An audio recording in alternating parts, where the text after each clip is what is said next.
Buenas noches. Antes de comenzar el acto de hoy, les voy a pedir que durante 30 segundos guardemos un recuerdo por el comandante Álvarez Raigada, fallecido recientemente, y por el superintendente de la Policía Municipal, el señor Venero, que también esta mañana ha fallecido trágicamente. Si no le importa, nos ponemos en pie.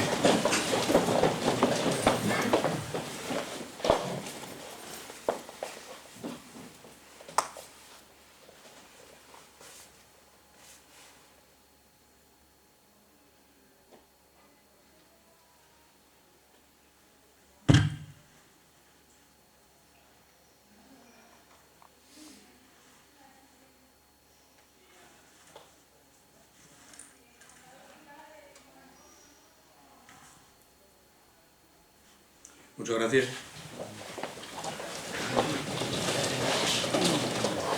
Bien, vamos a dar comienzo al cuarto ciclo de conferencias sobre las Fuerzas Armadas y la Guardia Civil que realiza la Sociedad Económica de Amigos del País en colaboración con la Delegación de Defensa. En primer lugar, quiero pedir disculpas porque en el periódico Hoy, y esto es culpa mía, no del periódico Hoy, en la información que ha salido se nombra al teniente coronel don Francisco Jiménez Moyano como teniente coronel del regimiento Alcántara, y no puede ser por dos razones, uno porque está en la reserva y otro porque es de infantería, pero bueno, eso fue un error mío al mandar la nota, que les dije que pusieran eso y se puso, y es un error. Bien, después de bastantes años en el cual, bueno, en primer lugar agradecer la presencia en nuestra mesa del teniente coronel Jiménez Moyano, ponente de esta conferencia sobre el regimiento de caballería de Alcántara, la batalla anual, y también la del coronel, delegado de defensa de Extremadura, don Ángel Frisiné Imbroda, que va a ser el presentador del conferenciante. Es una conferencia sobre un tema que parece ser hasta olvidado durante muchos años y que de pronto ha cogido una relevancia enorme desde que se le concedió la colectiva de San Fernando, que le impuso el rey al banderín o a la bandera del regimiento en el patio de armas del Palacio Real.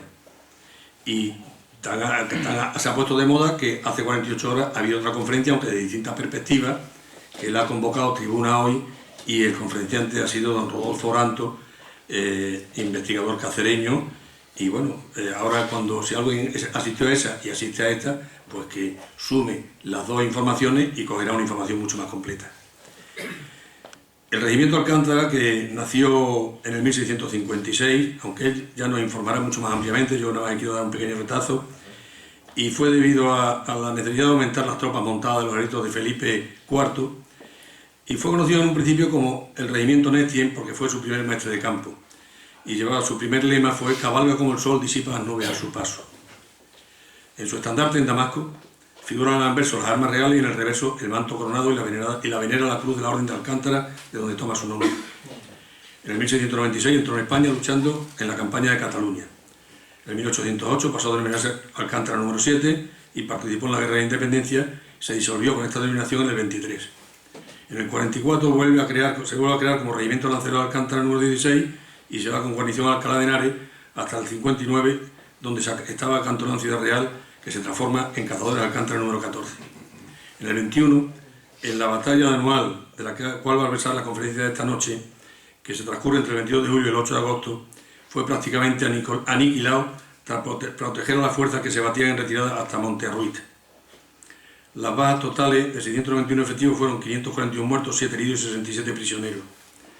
Esta deuda que existía con el regimiento Alcántara, cuyo jefe, el teniente coronel don Fernando Primo de Rivera, ya fue condecorado con la máxima condecoración del ejército español, que la laurea de San Fernando, saldó la deuda en este 1 de octubre, imponiéndole la que se había concedido el 1 de junio del 2012, la colectiva. Y como bien he dicho antes, se hizo en la Plaza de la Almería del Palacio Real.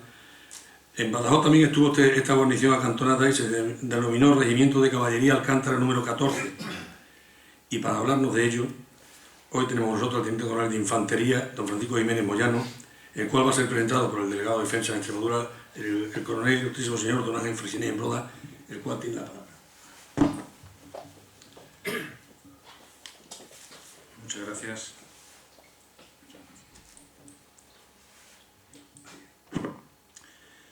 Bueno, Bueno, señoras y señores, buenas tardes. Para mí es una satisfacción realizar esta presentación por varios motivos. Primero, porque hoy se inaugura este cuarto ciclo, como ha dicho Carlos Fajardo, y aunque es el cuarto ciclo de colaboración entre la Real Sociedad Económica Extremeña Amigos del País y la Delegación de Defensa, para mí es el primero, puesto que por mi reciente designación como delegado de Defensa, pues lo he cogido de nuevas y le he puesto una especial ilusión. Así que ojalá podamos seguir ofreciéndolo durante más años. El segundo motivo de satisfacción es el tema que en breve momento se nos va a exponer. No sé si serán mis raíces melillenses o mis años de servicio como teniente en el Grupo de Fuerzas Regulares de Infantería Lucema número 5, siguiendo una tradición que inició mi abuelo en 1923, con ocasión de la creación de esa unidad para el refuerzo de la guarnición de la Comandancia General de Melilla tras el desastre de Anual, y que continuó mi padre en 1935 y posteriormente en 1960, o posiblemente la honda impresión que me produjo la lectura hace ya bastantes años de lo que sucedió en Anual en pleno siglo XX. Probablemente la superposición de los motivos citados me inclinó a interesarme por nuestras guerras en África y especialmente por el episodio de Anual, nombrado popularmente con el calificativo de El Desastre por la aniquilación del ejército del general Silvestre. En enero de 1921, las tropas españolas alcanzan sin oposición Anual, Higueriben, Abarrán. La línea del frente está a poco más de 100 kilómetros de Melilla y apenas a 30 kilómetros de Alucema, su objetivo. Sin embargo, pocos meses después se produce la derrota. No se trata hoy de analizar y mucho menos juzgar las causas del desastre. Valga, solo como ambientación, que haga mención al tormento de la sed de las guarniciones de las posiciones sitiadas en aquel verano rifeño, al heroísmo de las aguadas, donde hombres y acémilas eran masacradas en su intento de llevar agua a los sitiados, al valor extremo de tantos oficiales y soldados que supieron cumplir con su deber resistiendo en sus parapetos hasta el último hombre, o hasta que agotadas las municiones se enfrentaron al enemigo con sables y bayonetas. Los yermos campos del Rif se regaron una vez más con sangre española. Entre 8 y 10.000 muertos, oficialmente declarados desaparecidos, quedaron insepultos hasta que meses después, al recuperar el terreno perdido, pudieron ser inhumados en fosas comunes sin poder ser identificados. Muchos de ellos murieron defendiendo sus posiciones, otros muchos cayeron mientras se retiraban a retaguardia, tras la ruptura del frente, o eran rematados estando malheridos por los habitantes de las cávilas de la zona. Y otros muchos, como los 3.000 de Montearruit o los 900 de Bentiev, asesinados por los rifeños tras capitular sus posiciones y salir desarmados. De tantas acciones heroicas como se produjeron, hoy vamos a oír el relato de la gesta de los jinetes de Alcántara, el sacrificio de un regimiento completo para cubrir la retirada de las tropas de Anual, lo que evitó que el número de bajas fuera aún mucho mayor. Sin duda, los escuadrones de Alcántara escribieron en la historia, con su sangre generosa, una de las páginas más gloriosas de la caballería española, el espíritu jinete llevado al límite. La concesión de la laureada de San Fernando como laureada colectiva al Regimiento de Cazadores de Alcántara, 14 de caballería, por el Consejo de Ministros el pasado 1 de junio, y la imposición de la corbata de la laureada colectiva por Su Majestad el Rey al estandarte del actual Regimiento de Caballería Acorazado Alcántara el pasado 1 de octubre en el patio de la Armería del Palacio Real, cierran una deuda que los españoles teníamos contraída con nuestra caballería y ponen de plena actualidad la conferencia que hoy se les ofrece sobre unos hechos ocurridos hace 91 años. Acabo de exponerle todos los motivos por los que me produce honda satisfacción presentar esta conferencia. Permítanme ahora manifestarles el más importante, mi amistad con el conferenciante, el teniente coronel de infantería en situación de reserva, don Francisco Jiménez Moyano, natural de Melilla, con el que les habla, y con un amplio currículo que paso a comentarles. El teniente coronel Jiménez ha estado destinado en diferentes unidades: el tercio Gran Capitán primero de la Legión, la Brigada Paracaidista, Regulares de Melilla y en la Brigada de Infantería Ligera Aerotransportable.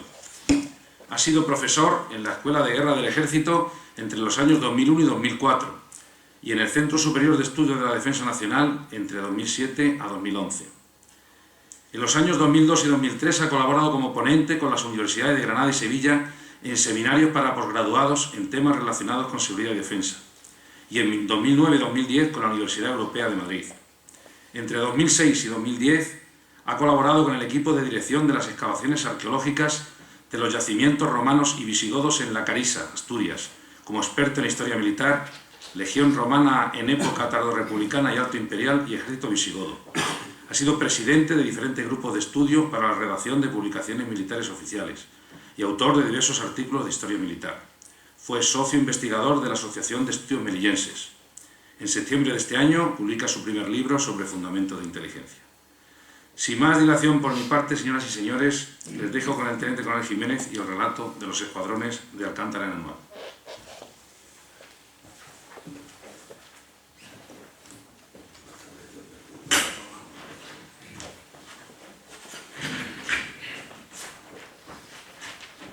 En primer lugar, agradecer a la Real Sociedad Económica Extremeña de Amigos del País por este honor que me ofrece de poder exponer un trabajo de investigación sobre el regimiento.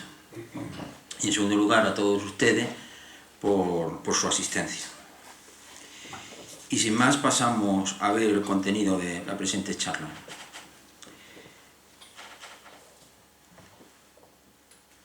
Anual es conocido como un desastre. Yo prefiero hablar de una retirada, hay incluso quien prefiere hablar de batalla.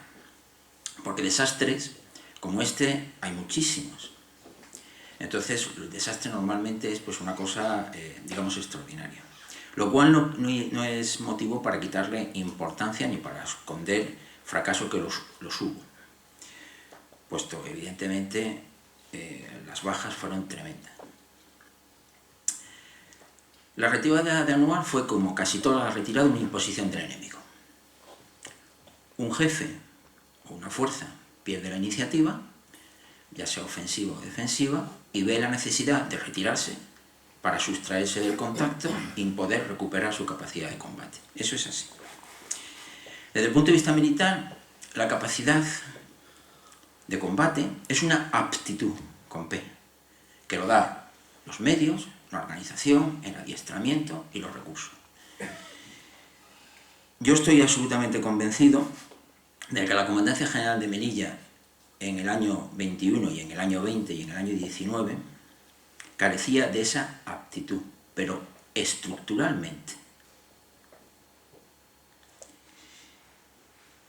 Y la situación es muy sencilla. En diciembre de 1920, nuestro concepto de defensa nacional hace que en plenas operaciones en Marruecos se tenga que haber un parón importante en un momento delicado. Se había conseguido una acción política importante entre las cábilas, que son las tribus, pero hay que parar las operaciones. ¿Por qué? Porque se licencian 4.500 soldados. La guarnición de 20 y tantos mil se reduce prácticamente en un cuarto o en un quinto. Todos los veteranos se van. No es serio. Y vienen otros 4.500. Y vienen de su casa con el hatillo y las alpargatas. Y hay que vestirlo y hay que instruirlo. Eso en plena guerra. Lo pongo como ejemplo para hablar de esa deficiencia estructural. Que afortunadamente pues ahora no se da. Esa capacidad tiene dos componentes, la capacidad de combate, la moral y la potencia de combate. ¿Y qué es eso de la potencia de combate?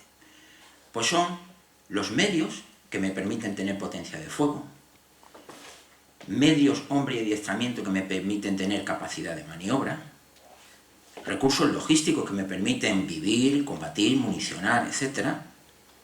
Y luego otra serie de medios y recursos técnicos que me permiten proteger a la fuerza. Bueno, pues de toda esa potencia de combate, estructuralmente, la Comandancia General de Melilla, como la de Ceuta, como en general el ejército, estaba bastante deficiente. Y no por el enemigo, sino, repito, de forma estructural. Y eso hay que tenerlo en cuenta. Se ha escrito mucho sobre los sucesos de julio y agosto del 21. Y normalmente, pues para resaltar las enormes deficiencias y a raíz del desastre, sobre todo para resaltar todos los aspectos negativos de una fuente maravillosa, estupenda, ecuánime, muy exacta, como es el expediente Picasso. El expediente Picasso es un informe de fiscal que busca culpables. Entonces no se puede coger ese informe y hacer una lectura precipitada. Hay que investigar más, porque es una magnífica fuente, magnífica. Pero no es la única. El presente trabajo, además de esa fuente que es inexcusable, evidentemente, está basado fundamentalmente en un estudio de todas las declaraciones de los supervivientes con ocasión del juicio contradictorio para la concesión de la obra colectiva del regimiento, que arranca con un primer informe inmediatamente después, en septiembre del 21, que empiezan a tomarse las primeras declaraciones con los supervivientes que están en Melilla, que luego se va a seguir al final de la década de los 20 con los prisioneros que son liberados, y que se va a seguir investigando y tomando declaraciones. A veces en el expediente hay dos declaraciones, una del año 21 o 22 y otra del año 33 o del año 32 o del año 30, y en esa diferencia de tiempo se encuentran pues, contradicciones y curiosidades. Bien, pues este trabajo está fundamentalmente basado en esa investigación, y agradezco al Instituto de Historia y Cultura Militar y a su director, que es el que me ha facilitado pues, toda esa información, todos esos originales. Toda esta lectura nos ha dado una imagen, yo creo que distorsionada, de la situación. Probablemente todos los aquí presentes, o la gran mayoría, piensen que el desastre anual, pues, ven al fiero Moro matando españoles a miles en el camino entre Anual y Bentier. Pues la realidad no fue exactamente así. Evidentemente una gran mortandad, pero no solamente se da en ese itinerario, y que en ese itinerario se da exclusivamente en el principio, sino en todas las posiciones, y algunas que combaten enormemente hasta su extinción, como puede ser el caso de la posición A, que luego veremos.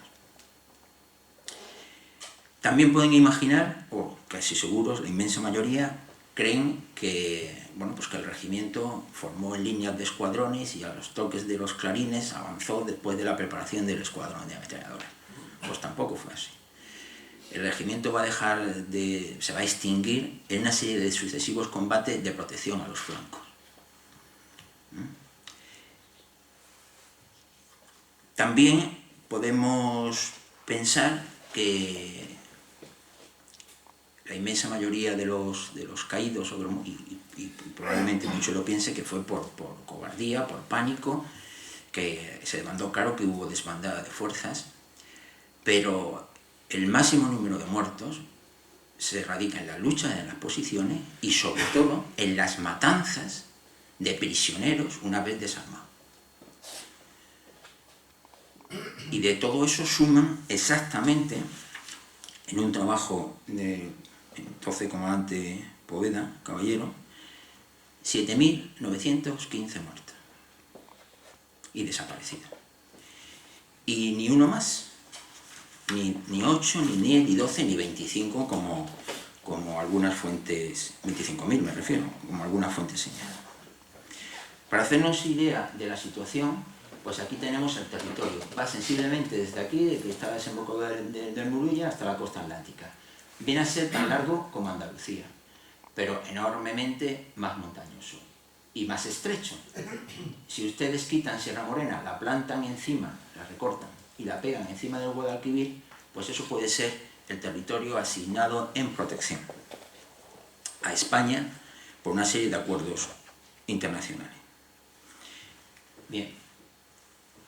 Siempre que hablo del protectorado, me gusta saber lo que es el protectorado, o que el público sepa lo que es el protectorado y lo que es España, porque España tiene frontera con Marruecos, y lo tiene frontera con Marruecos desde el siglo XV-XVI.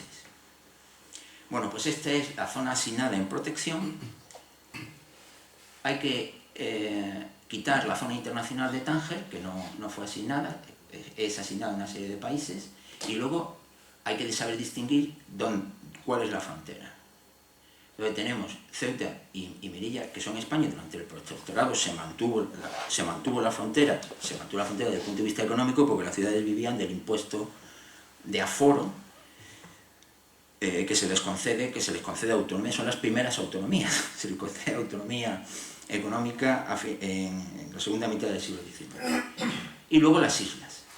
El Peñón de Vélez, el Peñón de Alucema y Chafarina, que es ocupada en el siglo XIX, todas estas son del siglo XVI o XV, del siglo XVI, y Chafarinas, que es en los años 30 del siglo XIX, pero se ocupa militarmente para adelantarse a los franceses porque la querían ocupar ellos.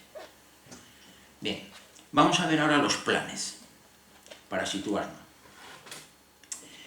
El protectorado está dividido en dos áreas. La zona oriental, que en este caso la lleva la Comandancia General de Melilla, y la zona occidental, que la lleva, el mando está en Ceuta.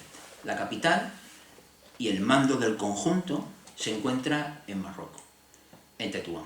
Sin embargo, el Comandante General tiene su puesto de mando en España, en Melilla, y el Comandante General de Ceuta tiene igualmente su puesto de mando en la misma ciudad. Bien, ¿cuál es el problema fundamental a lo largo prácticamente de toda la guerra de Marruecos? Asegurar, de la zona occidental, asegurar la comunicación Ceuta-Tetuán, por imperativo internacional. De la misma forma, asegurar la comunicación de la zona internacional con la zona francesa. Bien, en este año de 1921, ¿qué problema hay aquí? Pues que están en peligro esas comunicaciones. ¿Y quién es el que lo pone en peligro? El Raisuni. ¿Quién es el Raisuni? Ahmed Mohamed el Raisuni. Un bandido. Un bandido. Bien. ¿Cuál es el problema de prácticamente toda la guerra de la zona oriental? Pues lo belicoso de las tribus. La zona occidental está más arabizada, tiene más influencia de la cultura árabe, hay ciudades, el personal es menos belicoso. Solamente la Yebala y Angera, que son bereberes, montañeses, pues son tribus muy guerreras. De hecho, el Raisuni pues, es de la capital de Beniaros, es un auténtico, digamos, bereber. Sin embargo, en la zona rifeña y en la Guelaya, que es la zona fronteriza con España en Melilla, pues las tribus son bereberes, no hay ciudades, las ciudades que hay ahora y las que hubo años después nacen a raíz de los campamentos nuestros, no hay ciudades, y las tribus son muy belicosas. Y siempre, y muy celosas de su independencia, y no luchaban por la independencia de Marruecos, ni muchísimo menos. Es más, los que luchábamos por la unidad de Marruecos éramos nosotros que representábamos el poder del sultán. Ellos luchan por su independencia, por hacer lo que les dé la gana, no solamente las tribus, sino entre las tribus las fracciones. Bien, pues dar una serie de campañas. La primera de ellas es la del 9, digamos que tiene como punto clave la toma del Gurugú. Tomado el Gurugú, se establece al final, hay dos operaciones secuelas que se llama la campaña del 13 y tal, pero vamos, en el 11, en el 12 y el 13 siguen porque es una campaña mal acabada, y se establece una línea en el río Quer. Pero esa situación queda amenazada por otro elemento clave, que es otro macizo montañoso, que es el Monte Mauro. ¿Y por qué el Gurugú son macizos y son puntos clave? Porque ahí las tribus se refugian, en el caso de que se les ataque, son zonas muy abruptas, fácilmente defendibles, muy difícilmente atacables, y cuando la fuerza deja de mantener la presión, porque les cuesta muchísimo trabajo llegar a dominar esos macizos montañosos, ellos vuelven otra vez a atacar. Bien, en el 13 la cosa se queda así, y el Monte Mauro sigue en poder, digamos, de la rebelión. Sin embargo, el Monte Mauro lo va a tomar el general Fernández Silvestre en 1920. Y va a avanzar muchísimo más, que eso tampoco se dice, todo el mundo se mete con Silvestre, pero nadie dice que en unos meses hizo lo que no se hizo en 7 años. Y va con una serie de maniobras que ahora veremos incruentas, va a tomar el Monte Mauro. Y una vez allí, el meollo de la cuestión, el centro de gravedad del problema de todo el RIF, porque el bandolero no es, a mi juicio, un problema, pero es un problema determinante, es Alucema y fundamentalmente la Cávila de Beniarruguer. ¿Por qué?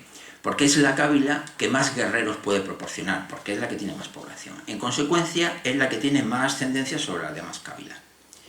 Las tribus no son homogéneas. Las tribus es una confederación de fracciones. Y la fracción es la auténtica patria del rifeño.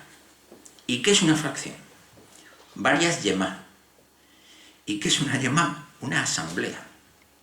¿Y quién va a la asamblea? Pues representantes, que son muchos, de los tarfik. Los tarfiquín viene a ser una serie de familias unidas por círculos consanguíneos, y yo pienso que ahí es donde está la verdadera patria del rifeño. Es el Vallejo, la montaña, este trozo de ribera del río. La sociedad rifeña es una sociedad anárquica, democrática, pero hasta la anarquía. ¿Cuándo se decide atacar? Y esto es importante tenerlo claro. ¿Cuándo se decide declarar la guerra? Y muchas veces entre ellos. Pues normalmente la fracción, es decir, la reunión de varios tarfik, reunidos en yemá, que es una asamblea, se reúnen en el agrado. ¿Y quién va al agrado? ¿Los notables? No. Van todos aquellos que son capaces de defender su opinión con las armas en la mano. Y encontraremos a un señor de 60 años y encontraremos a un muchacho de 14, todos con fusil. Y allí en el agrado se declaraba la guerra entre las fracciones, entre los tarquif o incluso entre las cábilas. ¿Y dónde se hace el agrado? En el zoco. ¿Y qué es el zoco? El zoco no es nada. El zoco es un llano, que allí se reúnen para comerciar, para dirimir disputas, para hacer juicios de acuerdo con su derecho o para reunirse en asamblea. ¿Para qué? Para declarar la guerra a la otra tribu o para declarar la guerra a la otra fracción. Y por eso nosotros estamos en los zocos y estamos en sitios donde... ¿Y qué hacíamos allí? ¿Y esto qué interés tiene? Pues ese interés. ¿Por qué? Porque no estábamos en una guerra desde el punto de vista de la concepción del problema, aunque era una guerra. Estábamos en una acción civilizadora. Y los combates no eran combates, que lo eran. Pero sin embargo no se quería. ¿Por qué? Porque bueno, estaba en una acción civilizadora y no se quería, los políticos no querían perder las elecciones. Porque estábamos en un periodo democrático, estábamos en el régimen de la Restauración. En consecuencia, no hay combate, hay operaciones de policía.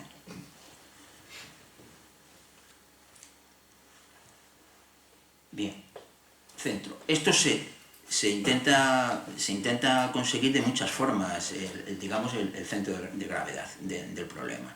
Y de hecho, desembarcos, aunque se va a materializar uno en el año 25, que es el que va a poner fin, toda la guerra, Primo de Rivera, en 2 años la va a liquidar, una vez que se decide liquidarla, desembarcando en Alucema. Pero hay en el 11 con Luque, en el 13 con Jordana, en el 16 y en el 18, y en el 23 con Martínez Anido. Hay un montón de planes, pero no se materializa ninguno, para ir por mar. ¿Qué es lo que determina Silvestre? Ir por tierra.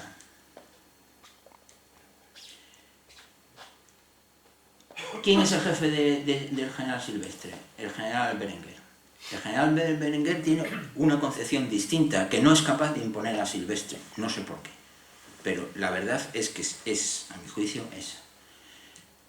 El general Silvestre propone un plan de llegada a Alucema en marzo del 21. Y es una visión que se da él a sí mismo, llegar a Alucema. Bien, el general Berenguer no está de acuerdo, pero va a aprobar el plan en su objetivo fundamental, que es llegar a Alucema. Le va a corregir algunas cosas de procedimiento, pero va a aprobar el plan. Le va a dar visto bueno al objetivo, es decir, que hay que ir a Alucema y hay que ir por tierra.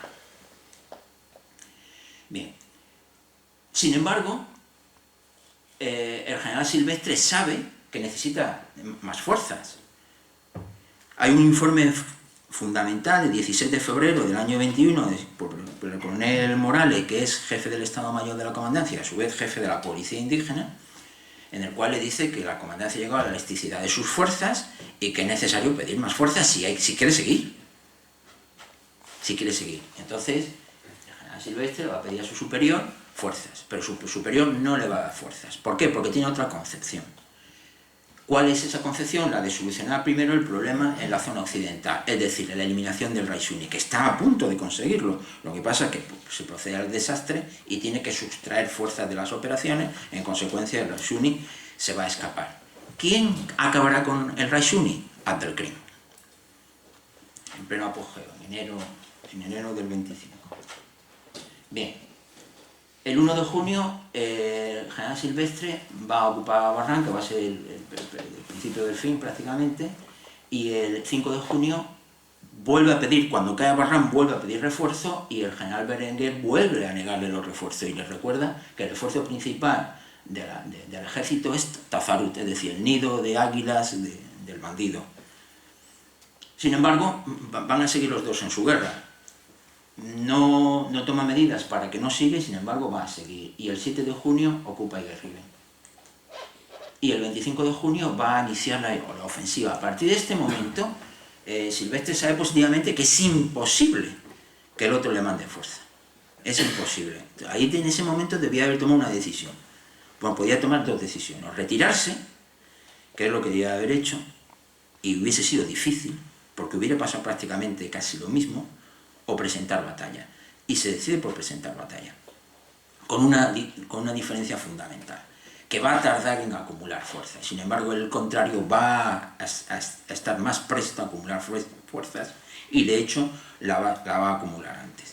Si Silvestre hubiese hecho la acumulación de fuerzas antes y hubiese el 4 o el 5 vuelto a ocupar a Barran y haber castigado a la jarca enemiga, pues a lo mejor la cosa hubiese sido distinta, pero no fue.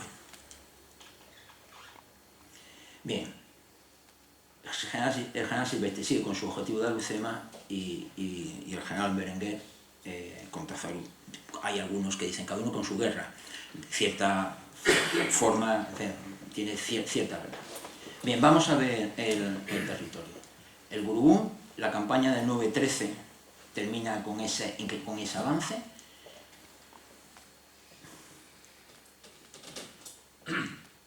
Sin embargo, del 13 al 20 no pasa absolutamente nada y el 20, en unos meses, general Silvestre alcanza esa línea y ocupa el Monte Mauro, que era un objetivo muy importante, y lo ocupa con operaciones que prácticamente no tienen baja, o tienen muy poquitas bajas. ¿Y qué lo hace? Lo hace de una forma muy inteligente, y nadie se acuerda de esto. Todo el mundo se acuerda de Silvestre pues para meterse con él. Primero, mediante una acción política. ¿Y qué es la acción política? La acción política es, ya he dibujado antes el esquema de decisión de la sociedad rifeña. Bien, pues los capitanes, los oficiales de la policía indígena, pues hablan con algunos notables. ¿De qué? De notables que es el más representante, normalmente el señor mayor o el que más dinero tiene, de un tarfik. Y ese habla con el otro y con el otro, y entonces vamos a ver si hay un agrado y la fracción se pone de nuestra parte. Y así poquito a poco voy haciendo que las fracciones se pongan de mi parte. Hasta llega un momento en que toda la cabilda de Tafersi pues se pone de parte, es decir, todos reconocen el poder del sultán al cual nosotros representamos y declaran su sumisión a las fuerzas españolas. Y entonces en ese momento se ocupa. Siempre hay gente que no está de acuerdo, y se ocupa militarmente, se ocupa con una medida de seguridad. Y a veces hay tiros, y a veces hay una subfracción que no está de acuerdo, y hay tiros. Pero así se hace. Entonces, lo primero que hace es ocupar, o digamos, controlar una acción política y luego una militar sobre Tafersi, la capital de Tafersi. Y lo consigue. Seguidamente hace con lo de Beñuchiclea. Y lo consigue. En este momento, la capital más peligrosa de la zona, en esta zona más oriental, es Benisaí. Pero claro, al conseguir la sumisión de estas dos cávilas, Benisaí se encuentra prácticamente rodeado, porque Benisaí es eso. Entonces está por todas estas cávilas que ya están pacificadas y estas dos. Y entonces hace el acto de sumisión y se puede ocupar en el Monte Mauro pues prácticamente sin bajas y sin apenas dar un tiro. Bien, a juicio del coronel Morales, jefe de Estado Mayor, habría sido el momento de que se hubiesen parado. Sin embargo, el general sigue con su objetivo de Alucema. Bien. ¿Cuál es el siguiente paso? Tesama, la cambia de Tensama. Y para ello el capitán Margallo y el comandante Villar, ambos de la policía, pues empiezan con este chau chau que se dice allí, de conseguir notables para ver si llegamos a un agrado y la fracción tal, y conseguimos. Y de hecho lo consiguen salvo una fracción, la de Turguz, que está, la fracción de Turguz está por aquí. ¿Y por qué la fracción de Turguz? ¿Por qué todas las fracciones se ponen de acuerdo y las de Turguz no? Porque hay una jarca, es decir, un contingente armado de Beni Urragele y de Benitúzin en ese territorio. Entonces, aquí no hay ni... tenía un sentido práctico enorme, no hay ni lealtad ni nada. Vale, yo me pongo y estos los tengo encima, pues échenlos y entonces yo me voy con vosotros, si no me tengo que ir con ellos. ¿Por qué? Porque el vencido en el Rif tenía un final terrible. Es una concepción de guerra del neolítico, es una concepción de exterminio. Y lo tenían clarísimo. Procuraban siempre estar al lado del vencedor, por propia supervivencia. Una vez conseguido la de Tesaman, quería conseguir la sumisión de los Benitúzin. Y conseguido esto, muy probablemente la cabilla de Beni Urragele se hubiese puesto a favor. Pero no fue así. Bien, vamos a ver territorio. Una serie de distancias para que vean las dimensiones. Todo esto son puestos militares. El zoco Telata no es nada, ahí habrá un campamento. Monte Arruy es otro zoco, no es nada. Celuán es una alcazaba, pero no es una ciudad. Nador es un campamento junto con otro zoco. Seganga es un campamento militar. O sea, no son ciudades, son puestos militares. Bien, en abril se va a alcanzar la línea del Quer Bajo y el Irán. Y meses después se va a alcanzar Kiev, pero se va a ocupar Dardrius el 15 de mayo. Bien, ¿cómo se hacen estas ocupaciones? Hemos visto antes la mecánica política, vamos a ver ahora la militar. ¿Cómo se hacen estas ocupaciones militares?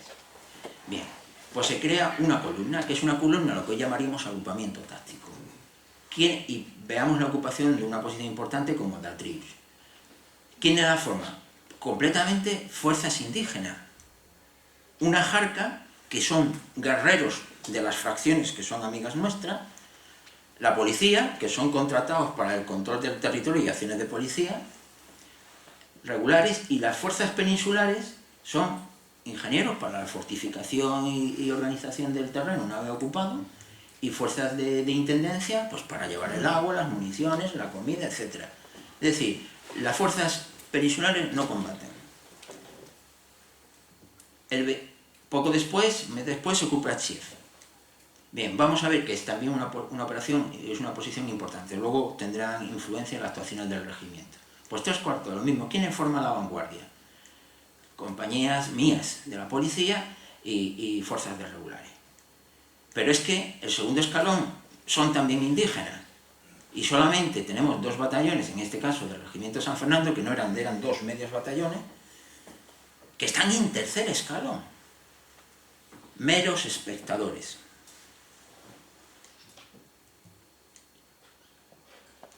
Bueno, se sigue avanzando, ya lo hemos visto antes.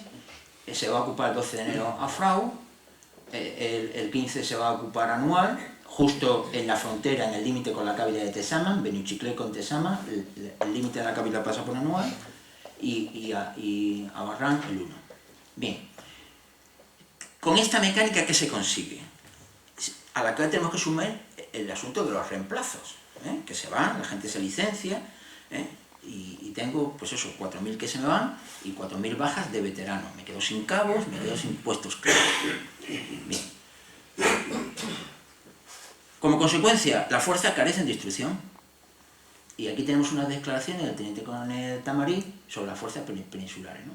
Que dice el expediente Picasso: su preparación para el combate, al menos la infantería era muy deficiente, ¿no? Y los soldados españoles asisten a las operaciones como meros espectadores.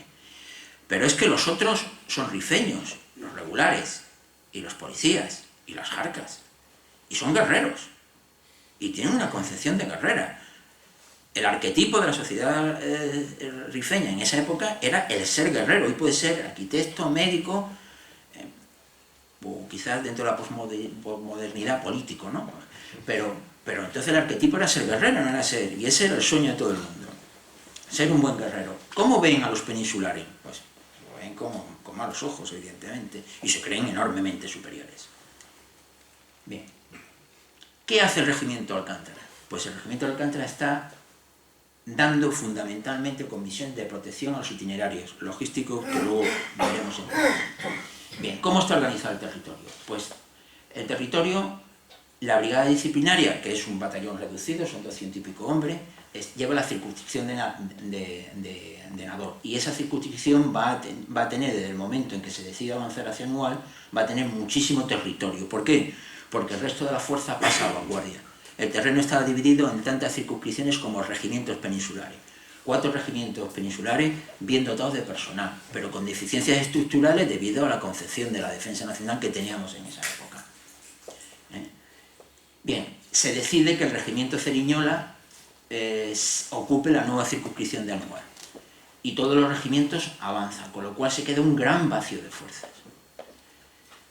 Vacío de fuerzas que no hubiese sido tal si las compañías de policía hubiesen quedado en sus lugares de despliegue, pero como son infantería de choque o fuerzas de choque, pasan también a vanguardia y se queda todo el territorio sin informadores y sin nadie que controle a la población y a elementos clave. Bien, el 21 de enero digamos que ya se empieza y se ocupa Anual, que es frontera con la calle de Tesaman, que es esa. Aquí tenemos a los de Beñarruguel y aquí tenemos a los Benitucen, que estos serían los siguientes objetivos. Primero Tesaman, después Benitucen y después Beñarruguel. ¿Y quiénes son la fuerza de combate? ¿Quién llevan el peso? ¿Quién tienen el máximo número de bajas? Las fuerzas regulares, pero lo están teniendo desde el año 20. Desde el año 20, desde meses. Desde que llega Silvestre, imprime operaciones, imprime ritmo a las operaciones, son las fuerzas indígenas que tienen el máximo número de bajas y eso desgasta muchísimo. Bien, vamos a ver un estudio muy interesante sacado del expediente de Picasso sobre las fuerzas en revista y las deducciones. Fíjense, están bien dotados los regimientos, bastante bien dotados, pero fíjense las deducciones, entre diferentes, bien por destino en plaza, bien por deducciones de enfermos, permisos, etc. Vean que el regimiento Alcántara pues es el campeón de las deducciones. Bien, si estas deducciones no hubiesen sido tales, probablemente no hubiéramos tenido esta imagen. Esto es restos, yo creo que del segundo escuadrón, que recibo, luego lo veremos, una descarga tremenda. Si los escuadrones, lo mismo que el resto de las unidades, hubiesen estado más dotadas de personal, hubiesen tenido más potencia de fuego, y probablemente hubiese sido de otra forma. Pero bueno, vean esto. Pero es que esto era así porque no podía ser de otra manera.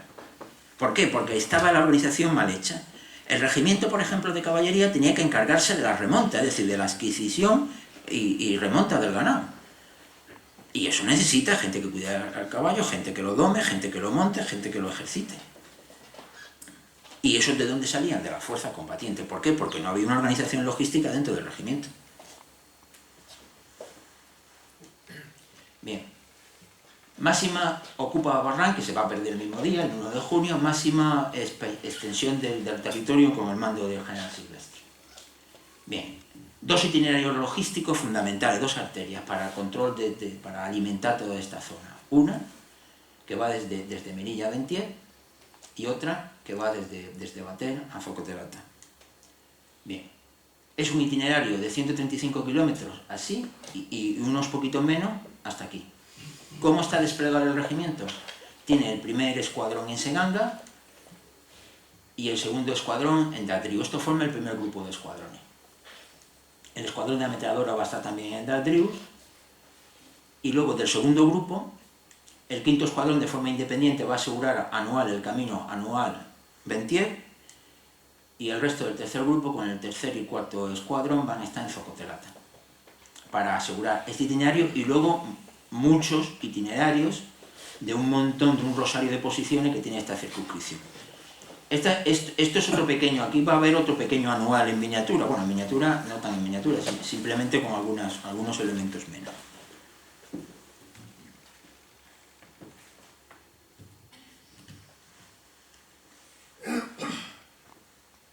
Bien, pues este es el despliegue del regimiento. El 6º escuadrón son todos los destinos.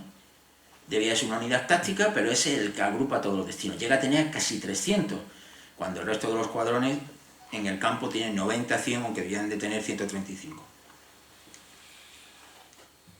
Bien, ¿quién manda esto? El coronel. No es el teniente coronel el jefe del regimiento en este momento, lo es el coronel Maella, Francisco Maella. El coronel Francisco Maella, ¿por qué no está mandando el regimiento? Porque anual se le asigna al regimiento de Ceriñola, y el coronel del regimiento de Ceriñola está de licencia. Entonces hace falta un coronel porque hay muchísimas fuerzas allí. Y entonces el comandante general, pues la única solución que tiene es que se alternen por turno de 15 días entre el jefe del regimiento mixto de artillería, que es un coronel, y el coronel del regimiento de caballería. El coronel del regimiento de caballería se va a mandar a la circunscripción de Anual con su capitán ayudante, y se queda el regimiento al mando del segundo jefe, que es el teniente coronel Fernando Primo de Rivera.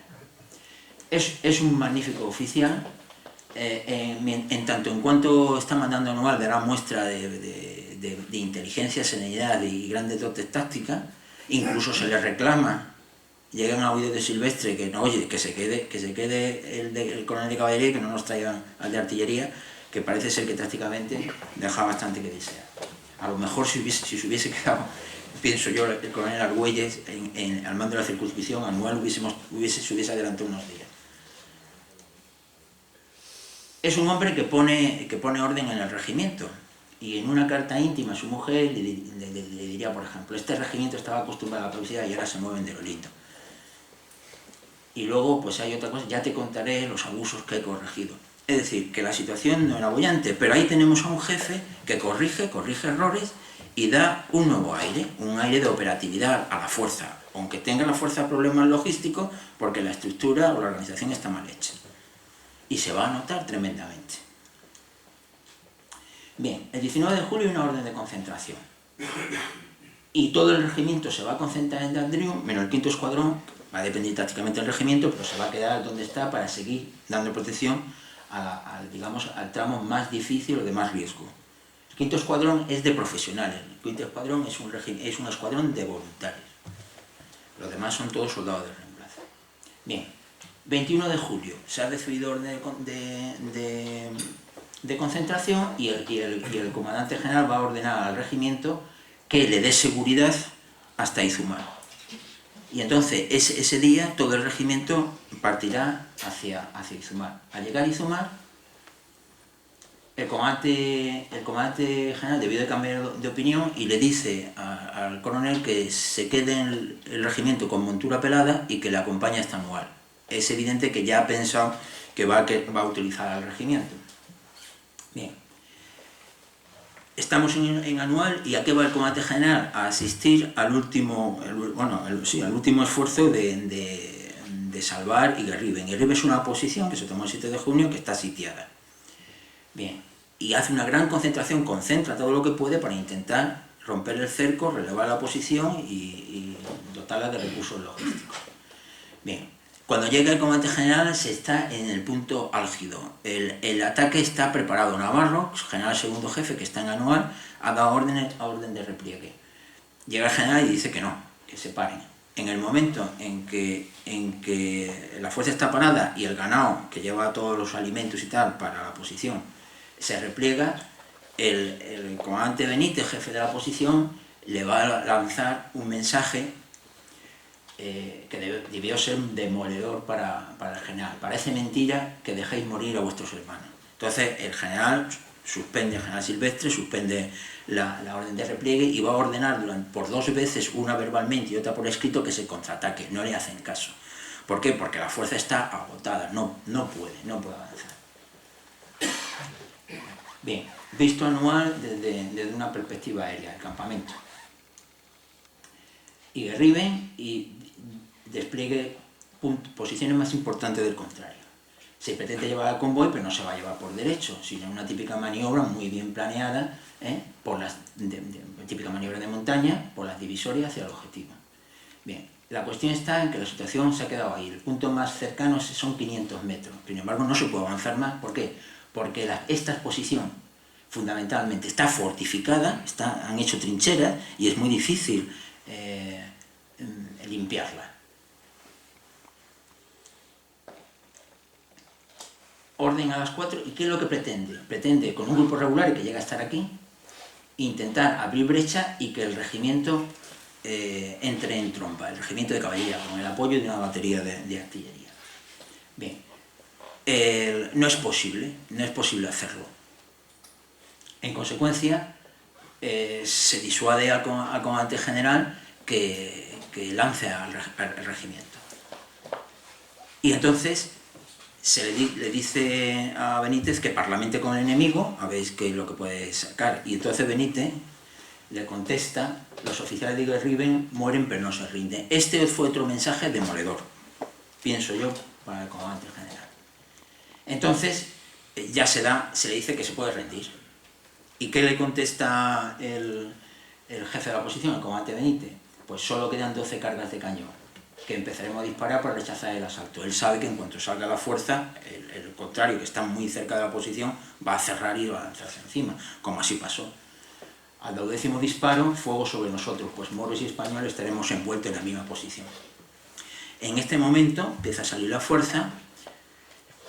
El capitán Fernando de la Paz, después de lanzar el último disparo, va con toda tranquilidad a inutilizar el cierre de la pieza, y mientras tanto Miguel de la Paz, su hermano, con su batería empezará el fuego que terminará con su hermano y con la posición, y con los enemigos que están asaltando la posición. De los 200 y pico van a llegar, según las fuentes, entre 12 y 16 van a llegar a morir, es decir, un auténtico desastre. Bien, una vez que se ha perdido Igerriben, sobre las 6 el regimiento regresa a Dadrius por orden del comandante general y abandona Anual. Bien, 22 de julio, el regimiento está en Dadrius y va a recibir orden de establecer una posición intermedia, porque ya se ha pensado en esa noche madrugada, se ha pensado en retirarse, aunque hay dudas hasta el último momento, pero no nos vamos a meter en ella, no tenemos tiempo. Igerriben se ha perdido. ¿Qué se pretende? Se pretende alcanzar Izumar y bajar hasta Bentiez, y la orden del comandante general era de quedarse en Bentiez para hacer lo que le dijo el coronel Moral el 16 de febrero, que no le hizo caso: quédate en la línea Frau Bentiez-Dadrius. Este era lo planeado. Bien, no es una cosa descabellada, como por ahí se ha dicho, no es descabellado. El itinerario está protegido, tenemos la posición C, tenemos Izumar, tenemos la B, tenemos intermedia, que es la nueva posición que tiene que montar el regimiento con 3 compañías del Ceriñola, la posición A y Bentiez, es decir, que el itinerario está protegido. ¿Qué ocurrió? Pues que C no combate y Izumar, que es clave, tampoco. Bien, el regimiento sale muy de madrugada, va a Bentiez, recoge al escuadrón y va a intermedia con las 3 compañías de Ceriñola, y de las cuales una se quedaría en la posición intermedia. Y mientras que el 5º escuadrón va a llegar hasta la altura de Izumar. Bien, cuando digamos el regimiento está a la altura de Izumar es cuando empieza el repliegue. Y se está la posición intermedia iniciando a fortificar. Ya nada más que está la guarnición con los ingenieros fortificando la guarnición, que es una compañía de Ceriñola. Bien, en esa empieza la retirada. ¿Qué ocurre en la retirada? Bueno, pues la retirada se va por la carretera de Izumar, que es esta, lo hemos señalado aquí, el camino, pero resulta de que aquí hay un estrechamiento. Y entonces ahí se va a producir un embotellamiento de heridos y de mulos con los heridos y tal. Y eso es lo que va a producir un desorden. Bien, como el general Silvestre había previsto, que dijo de dejar el campamento intacto para que el enemigo se entretuviese con el botín, y así fue. Lo que pasa es que hay unos pequeños grupos que hacen fuego desde retaguardia y también desde los flancos, y aquí hay algunos policías también que desertan y que se vuelven arma contra su propia gente. Estos tiros, que no son muchos, no son a miles, aquí probablemente en el campamento llegarían 4.000 o 5.000 tiros, digamos, de adversarios, ¿no? Pues producen el pánico. Y en el atasco hace pues que todo quede completamente desorganizado. Bien, Si Izumar no se hubiesen ido, pues tenían magnífico campo de tiro y con su artillería podía haber hecho fuego sobre las concentraciones de adversarios en el campamento, fuego sobre la salida del campamento y aquellos grupos que van detrás de ellos, y fuego sobre los flanqueos. Podía haberlo hecho, pero no fue. ¿Y fue un rompan filas total? No. De hecho, el coronel del regimiento, el coronel Manella, muere con su capitán Arce, su capitán ayudante, y mueren combatiendo. ¿Y por qué se sabe esto? Porque el sargento Vasallo, que queda prisionero con unos soldados por orden de los rifeños, va a enterrar al personal y luego declara que encontró al coronel, al capitán, detrás de una guerrilla de muertos. Es decir, que el coronel en la cuesta de Izumar, cerca de la posición de Izumar, fue baja con toda esa guerrilla, con ese frente, pues no se sabe exactamente de cuánto, pero había como unos 30 y tantos muertos, conteniendo y haciendo fuego, vamos, disparando. Bien, tenemos ya al núcleo de la fuerza que ha pasado Izumar en completa desbandada. Ya el teniente coronel Primo de Rivera ve que no tiene, ocupar la posición no tiene sentido. Entonces, una vez que ha pasado toda la fuerza, el regimiento de forma escalonada se va a ir hacia Ambientez. En Ambientez la columna va a seguir hacia de Adrius y el regimiento va a seguir protegiendo la retaguardia de esa columna, menos el 5º escuadrón, que se va a quedar en Ventiez, y luego va a proteger la retirada de la guarnición de Ventiez. ¿Cuál es el fallo que no comete Silvestre en Anual? Pues que Izumar le mete en fuego a la posición, y le mete en fuego a la posición a Ventiez para que no quede nada en manos del enemigo. Pero esas fumarolas van a hacer que los Beniulichek, que eran amigos, pues dicen: oh, Dios lo ha querido, inshallah. Esto han perdido, vamos a estar del lado de los ganadores, y se unen a la rebelión. Y también personal, por supuesto, de Tezama y personal de Benisaid. Y se van a unir a la reunión. ¿Para qué? Para conseguir botín. No hay más. No hay ni religión, ni patriotismo marroquí, ni nada de eso. Bien, vamos a ver el escenario del 23 de julio y el escenario de las cargas. Tenemos que dividir el día en dos jornadas. Bueno, la primera parte del día, que va a ser una serie de acciones, todas de éxito, aunque prácticamente no va a haber baja. Yo creo que no hay ninguna baja mortal. Y luego, bueno, ahí va a intervenir en la retirada de estas posiciones el 5º escuadrón y una sección del 4º. Y aquí elementos, el 2º escuadrón, dos secciones del 4º y una sección del 1º, al mando del teniente coronel. Y luego, a la segunda parte, ya después del mediodía, la segunda parte de la jornada, que se van a dar las cargas de flanqueo, que fundamentalmente se van a dar aquí, y luego las cargas de Ligán.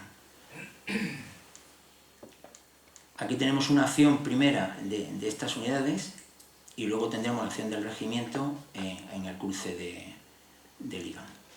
Bien, vamos a ver la primera parte de la mañana. La primera parte de la mañana empieza con normalidad. El 5º escuadrón va a hacer la descubierta a las 6 de la mañana. ¿Por qué? Porque se pensaban quedar en Datrius. Bien. Y a las 7 se le da orden al regimiento de retirarse. Ha vuelto ya el 5º escuadrón, se da orden al regimiento de retirarse a la plaza. Pero hay contraorden y se quedan. El general Navarro está dubitativo, no sabe si quedarse o no.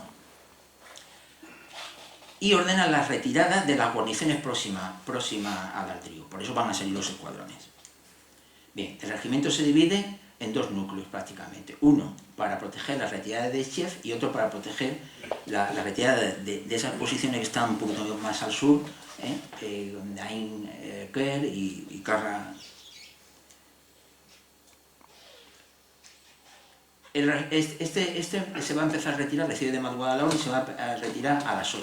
Y mete fuego a la posición. ¿Qué es lo que hace?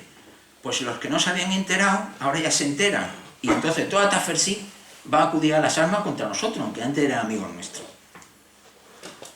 Entonces, existe un gran contingente de adversarios, por supuesto que no está organizado, pero digamos que es una muchedumbre, que hace fuego sobre la columna retirada y es una unidad que jamás ha desplegado, que jamás ha hecho un ejercicio de batallón, y efectivamente, ni en paz, y luego en guerra y con fuego, pues muchísimo menos. Total, que muere el jefe y la tropa se desbanda.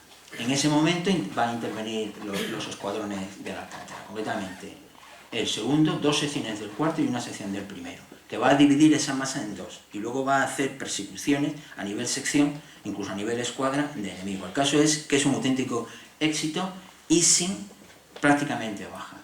Bien, por esta acción, y bueno, pues luego por su actuación en Monte Arruy, al teniente coronel se le dará la laurea de San Fernando a título individual. Segunda parte de la jornada, que es donde va a desaparecer el regimiento. Bueno, el itinerario. Aquí tenemos el itinerario hasta Batel. El general Navarro decide, a última hora, refugiarse, irse a Batel y abandonar la tribu. Un error, un tremendo error, porque era la mejor posición de todo el territorio. Bueno, el itinerario está protegido. Tenemos Hamán, tenemos Huestia y tenemos Darazua. Bien, Hamán y Huestia sí que protegen el itinerario, pero esta posición no está pensada para proteger el itinerario. Esta posición está pensada para vigilar el río Quer, y luego de los llanos de Pselsa, un camino que hay que va hacia Batel. Los de Dar Azuag nunca ven a la gente al pasar por Huestia, pero luego cuando están por aquí no lo ven. De hecho, la posición esta no se enteran de los combates.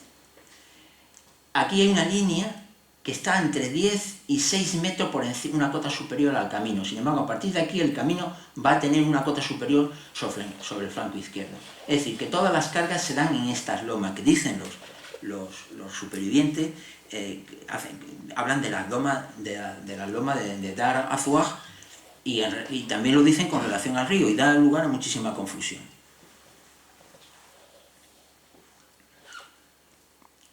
Luego el enemigo se va a poner cerrando básicamente lo que es el cruce, pero eso será con posterioridad.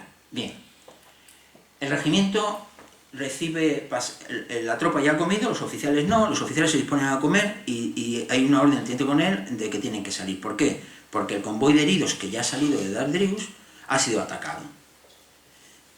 Y ha habido, pues se han matado a todos los heridos, etcétera, ¿no?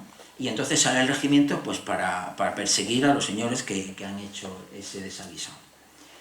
Y sale, pues, yo creo que con esta organización según se desprende. El segundo grupo al flanco derecho y el primer grupo al flanco izquierdo. ¿Por qué? Porque cree que el enemigo está, por informes de Huestia, que el enemigo está por aquí. Sin embargo, el enemigo no está ahí, está aquí. Bien. Al llegar el regimiento a donde estaban los camiones volcados de los heridos, con todos moribundos o rematados, el segundo escuadrón va a recibir una carga cerrada brutal, que va a ocasionar tremendas bajas. Hay un momento de indecisión, sin embargo, se reacciona. El primero que va a reaccionar es el cuarto escuadrón. Después, el escuadrón de voluntarios, que va a atacar al enemigo que está al frente y luego girará hacia la izquierda. Después va a hacer frente el primer escuadrón. Y es aquí donde se van a producir el máximo número de bajas, en esta zona. Y donde el regimiento, pienso yo, que va a quedar prácticamente consumido. Prácticamente. No del todo, pero sí con una enorme baja. De hecho, aquí va a perder, el segundo grupo se va a quedar sin capitanes. Va a perder a bastantes oficiales. Bien. ¿Dónde está la columna? La columna todavía no ha salido del campamento. Bien. En este momento, después de esta acción y de limpiar esta zona, el regimiento se agrupa y vuelve a Datrius.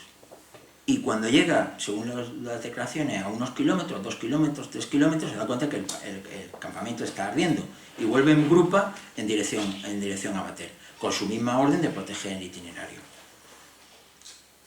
Bien, empieza la columna y el regimiento va en dirección, como dicen en demanda de Ligán. Se ha limpiado esta zona, pero aún parece al flanco algún que otro elemento y hay alguna que otra acción de sección o de escuadrón. Y al llegar a Ligán, el río está cerrado con posiciones que luego veremos. Yo creo que el regimiento mantiene muy a vanguardia, a mucha distancia, este dispositivo, y bastante atrasado probablemente fuera de la imagen, lo que pasa es que para que lo vean no lo he puesto así. Primero una compañía de Cerillón de vanguardia, una batería de artillería, el convoy de municiones y heridos, más infantería, otra batería, el general Navarro con una batería para hacer sensibilización de mando, más infantería y por último el regimiento de San Fernando, que es un magnífico regimiento y que tiene un nivel de organización un poquito superior a los demás. Bien, llegan a la altura de Ligán, y a la altura de Ligán, muy a vanguardia, en extrema vanguardia. Probablemente los primeros hombres estén por aquí de la columna, no lo he puesto para no confundir la imagen, y siguen avanzando, se empiezan con enemigo. El tercer escuadrón, que está en primer escalón ahora, el segundo grupo que está en primer escalón ahora es el que va a lanzarse los primeros ataques, el cuarto y el quinto. Al quinto le va a seguir el tercero. La compañía de ametralladoras se ha dividido en dos núcleos, uno apoya a un grupo de escuadrones y el otro al otro grupo de escuadrones. Y luego el primer grupo va a cerrar pasando por encima del puente con este movimiento, según se desprende de las declaraciones. Y luego el quinto va a seguir envolviendo por la derecha. Aquí el diario de operaciones que se redacta bastante después. Dice que aquí hay 4 cargas sucesivas. En las declaraciones de los supervivientes hay pues que dice que hubo cargas hasta que el ganado aguantó. Bien, yo creo que esas 4 cargas, pues no tienen por qué mentir, yo creo que estas 4 cargas, las 3 son anteriores en las opciones de flanqueo, y yo creo que esta es la última carga. A partir de este momento el regimiento, sobre todo el quinto y el cuarto escuadrón, reciben muchísimas bajas. Tenemos unas declaraciones de un superviviente que es el jefe del segundo grupo. El jefe del segundo grupo dice que empieza con 63 en el tercero, 75 en el cuarto y 90 en el primero. Es como empieza el día. Y sin embargo son 14, 17 y 15 los supervivientes por escuadra. Bueno, pues es en este momento donde, a mi juicio, el regimiento deja de existir como unidad de combate. Bien, y ahora a título de conclusión, ¿por qué el regimiento combate bien, pese a que tiene pocos efectivos y está dentro del sistema de organización general, y otras unidades no combaten tan bien? Pues yo creo que es por lo siguiente. Aquí tenemos un soldado del Ceriñola. La moral, pues es mala. ¿Por qué? Porque rara vez actúan por unidades orgánicas. No hay experiencia en trabajo de equipo. No se han hecho ejercicios. No hay ni una sola declaración en el expediente Picasso, ni en las declaraciones en la concesión del juicio contradictorio, en que diga que se hiciesen ejercicios de batallón, ejercicios de regimiento, para adiestramiento de la fuerza. No hay confianza en sí mismo, no hay instrucción, la instrucción de combate es deficiente. No hay experiencia de combate de batallón. Luego hay trabajos ajenos a la operación de combate que impiden el adiestramiento, eso lo dicen muchos en las declaraciones del expediente Picasso. Construcciones de carretera, construcciones de pozo, porque estamos en una acción civilizadora. Destacamentos tienen pésimas condiciones, porque hay muchísimos, no se les puede votar. Y luego no hay confianza en el apoyo sanitario. El 15 de julio hay 3 ambulancias de motor. 3 ambulancias para todo el territorio. Y luego un pésimo bienestar personal. ¿Por qué? Porque en la infinidad de pequeños destacamentos de sección y compañía, pues las condiciones higiénicas y de vitalidad pues son pésimas. Bien. Fíjense, por ejemplo, en una buena unidad que prácticamente hasta el cruce de Ligán está organizada. En San Fernando, fíjense como toda la columna móvil está compuesta por un popurrí de batallones, de compañía, la primera del segundo, la segunda del segundo, la tercera del segundo, la cuarta del tercero, la quinta del tercero. O sea, aquello es un popurrí, no pudieron coger un batallón con su jefe y ponerlo allí, no, tenía que ser, ¿por qué? Por defecto de organización. Es decir, y luego fíjense, la fuerza presente, bueno, los desaparecidos como consecuencia del desastre. Si la fuerza debía tener unos 140 hombres cada compañía de combate, sin embargo, fíjense están todas destruidas, están a menos de la mitad de los efectivos, a la mitad de efectivos le falta un tercio de los efectivos, antes de empezar los combates. Es decir, pues no tienen potencia de fuego porque faltan efectivos, la protección de la fuente es deficiente por falta de medios de fortificación en muchísimas posiciones, y la logística es deficiente por falta de ganado. O se llevan las municiones o se llevan los alimentos, y hay que hacer los saltos en ese plan. Y entonces pues es francamente complicado combatir así. Se puede estar en una acción civilizadora, haciendo caminos y tal, pero no combatiendo. Bien, sin embargo el regimiento de caballería tiene buena cohesión. ¿Por qué? Porque siempre actúa por unidades orgánicas, de grupo. Se le da a un grupo una misión. Usted desde Seganga a Dardrius. Usted desde Dardrius a Zocotelata. Se dan misiones. Y los jefes de grupo dan misiones a los escuadrones por escuadrones. Y están, por lo menos desde que el coronel nuevo llega, el coronel Maella, están haciendo desde una serie, están constantemente de maniobra por unidades orgánicas. Eso da cohesión y eso da capacidad de equipo. Tienen confianza en sí mismos, es inexcusable, porque si no les enseña a montar, no pueden hacer de soldado de caballería, entonces a la fuerza tienen que instruirlo. Aquí no vale decir, no, que hagan caminos y luego ya veremos. Experiencia, porque están constantemente dando un servicio de seguridad. No hacían trabajo ajeno al combate. Estaban alojados ¿Por qué estaban alojados en buenas condiciones? Porque los escuadrones siempre tienen sus bases en los campamentos base, que eran los mejor dotados. El ganado necesita agua, entonces había agua, se podía uno lavar.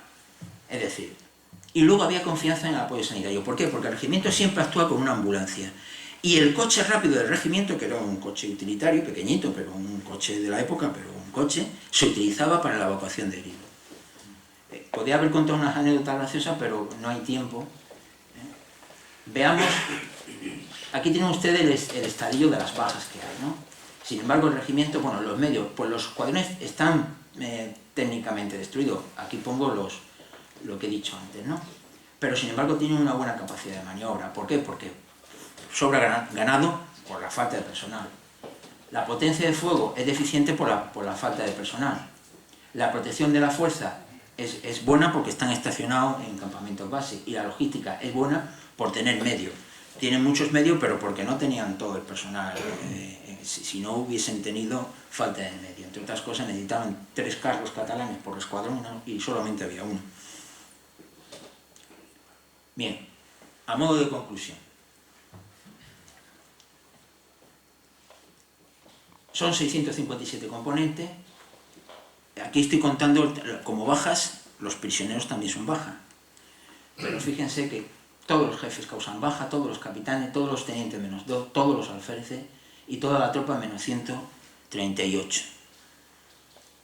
Un sacrificio colectivo consciente y por ello colectivamente heroico. Los combates que se desarrollan en las guerras son un trabajo de equipo, y para ser un trabajo de equipo hay que formar equipo. Y por último, cualquier política o acción organizativa que vaya contra este principio, en mi humilde opinión, en una guerra o en un ejército que va a entrar en combate, es una irresponsabilidad de naturaleza criminal. Y a las pruebas me remito. Y muchísimas gracias por su atención. Me he pasado, lamentablemente, 13 minutos. Y estoy a cualquier pregunta que quieran hacerme.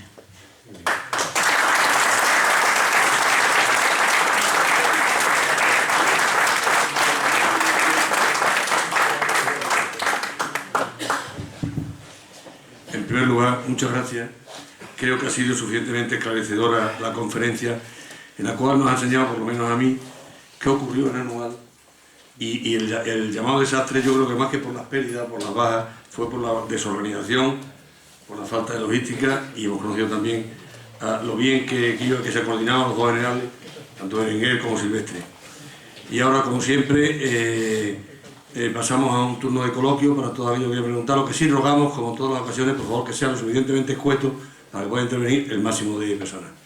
Sí, vamos a ver, muy brevemente, una pregunta. Me comentó al principio de la conferencia las características, me gustaría saber las características orográficas de un nido de águilas de la que usted hablaba, de un rebelde local rifeño. Sí. Bueno, no, Angerano de Beniarós, el Raisuni. Sí, la característica orográfica es una zona muy montañosa, la Cabilla de Beniarós es una zona muy montañosa. No tengo fotografías de esta zona, pero es una zona, pues es una zona muy montañosa, no.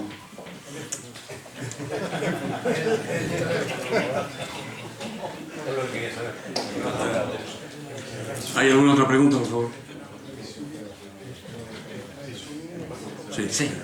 Sobre todo, muchas gracias por el despliegue de la acumulación de información, es muy detallado y muy concluyente. La correspondencia entre Berenguer y Silvestre, hay correspondencia inédita según tengo entendido. La correspondencia que existe disponible es suficientemente esclarecedora porque hay ciertas versiones sobre trozos de correspondencia retenidos en Melilla que no llegaron a Navarro, procedentes de Berenguer después de Silvestre, y cierta correspondencia entre Berenguer y Silvestre que quedó escondida en el poder de Berenguer después de...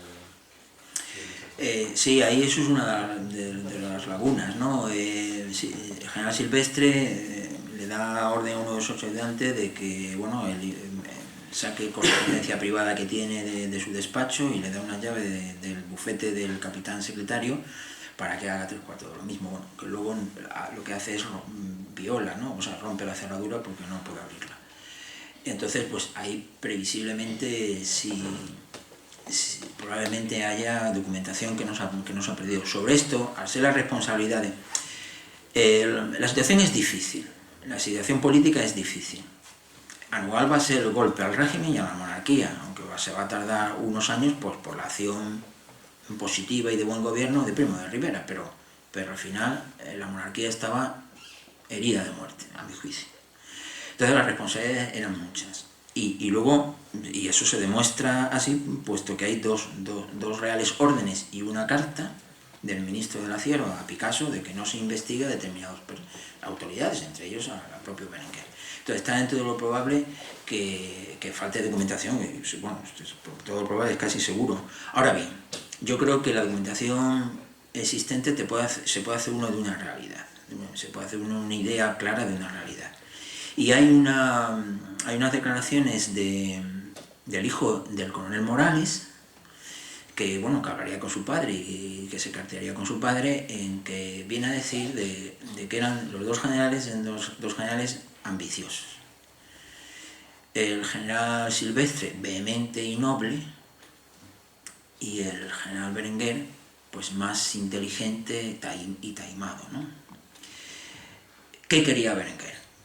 Tener aseguradas las comunicaciones de su puesto de mando, coger los laureles de la victoria sobre el Raisuni, desplazarse a la zona oriental y luego ocupar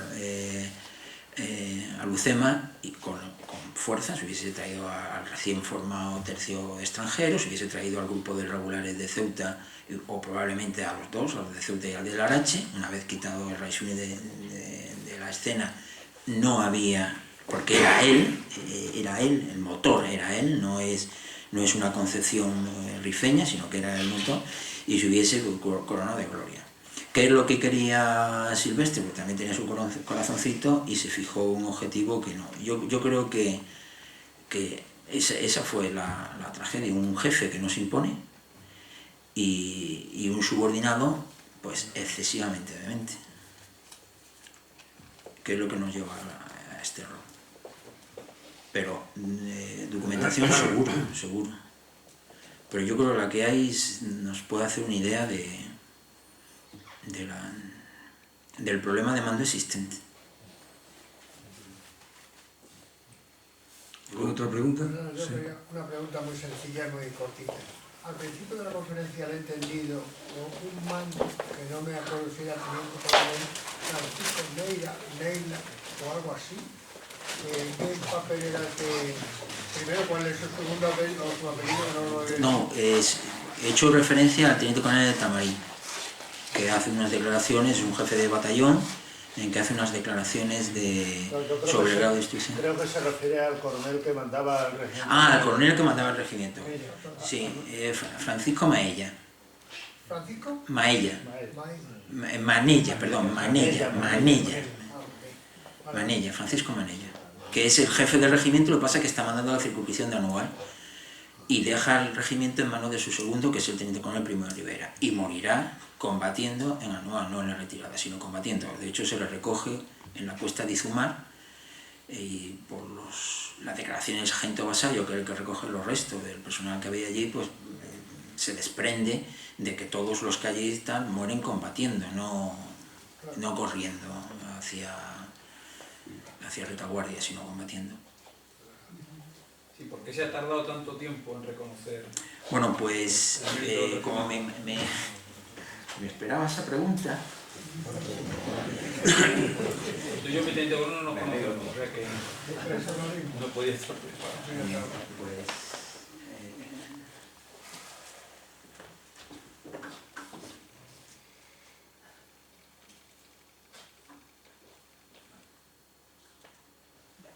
tengo ahí los documentos, pero te voy a tener que, para no perder más el tiempo. ¿Por qué se tarda tanto? Porque, bueno, llega un nuevo, el tercer comandante del regimiento, que es el comandante mayor, que está en la plaza, que se hace cargo del regimiento, antes Santos creo que se llamaba. Entonces llega un nuevo coronel y empieza a hablar con los supervivientes, que son muy pocos, 140. Y entonces dice, no, esto que el regimiento ha hecho una magnífica labor. Y entonces hace una instancia para que se inicie un juicio contradictorio, porque él cree sobrados méritos para que se le dé la máxima condecoración al regimiento. Pero claro, estamos en la mili, ¿no? Como decía, bueno. Y entonces, ¿qué hace el mando? Bueno, ¿y esto por qué no se solicitó en su día? Y entonces, primero se hace un informe por qué no se solicitó en su día. Y hay que hacer un informe de carácter no judicial, ¿por qué no se dice? Bueno, pues porque fulano está prisionero, el otro murieron y tal. Bien, y entonces empieza. Pero no se organiza un juicio contradictorio, sino que hay un informe que hace, se nombra un juez instructor dentro del regimiento, que es el capitán auxiliar, que no participa en los combates, y empieza a tomar declaraciones. Y ahí se hace un primer informe, que se eleva al mando del protectorado. Pero ¿qué pasa? Empieza la reconquista del territorio, después el desembarco de Alucema, y aquello queda paralizado. Pero se retoma después del 27, en que ya termina, digamos, la pacificación del territorio. Y se empiezan a tomar declaraciones, ya como juicio contradictorio, vamos, ordenado por el Consejo de las Órdenes, ¿no? Entonces, pues se empieza a tomar declaraciones, pero claro, ya está todo el personal, los tenientes son capitanes, los capitanes comandantes, etcétera, ¿no? Y todo el personal es por todo el territorio nacional. En consecuencia hay que mandar escritos para arriba, escritos para abajo, declaración que llega, y eso lleva su tiempo. Bien, se termina esta segunda investigación en el 33, y en el 33 se eleva el mando de Tetuán, o sea, el jefe del ejército de África eleva al Consejo de las Órdenes con una recomendación positiva de que la considera acreedor a la condecoración. Entonces el Consejo de las Órdenes dice, bueno, que está de acuerdo, pero que hay cosas que no están claras, y pide nuevas diligencias, y se vuelve otra vez a iniciar el mecanismo. Entonces, en el año 34 están todas las declaraciones ya hechas que ha pedido el Consejo de las Órdenes, y entonces el juez instructor lo remite al Consejo, y a partir de ese momento no se sabe nada.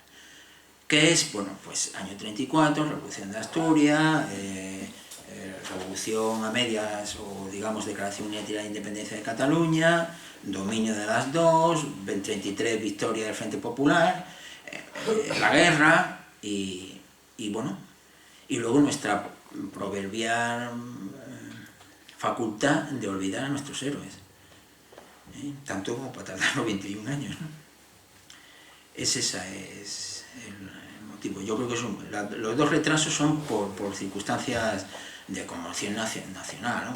Como puede ser la reconquista del territorio, el desembarco de Alucema y tal, y luego la revolución del 34.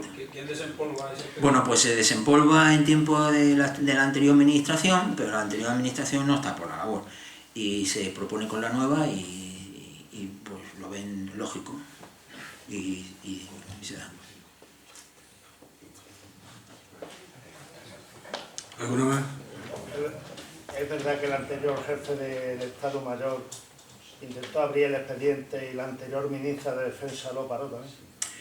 Bueno, sí, eso sí. De hecho, con la anterior administración, pero bueno, pues no se vería adecuado o no se vería conveniente. Bien, pues si no hay ninguna más, recordarles únicamente que la próxima conferencia de este ciclo será el 17 de enero. La va a impartir el coronel de artillería, don Amador Fernando Enseñat y Barea. El título será El marco estratégico de la seguridad y defensa de España y será presentado por el general de la brigada, excelentísimo señor don Fernando Gutiérrez Díaz Notazo, aquí presente. Y nada más, muchas gracias por su presencia y hasta el próximo día.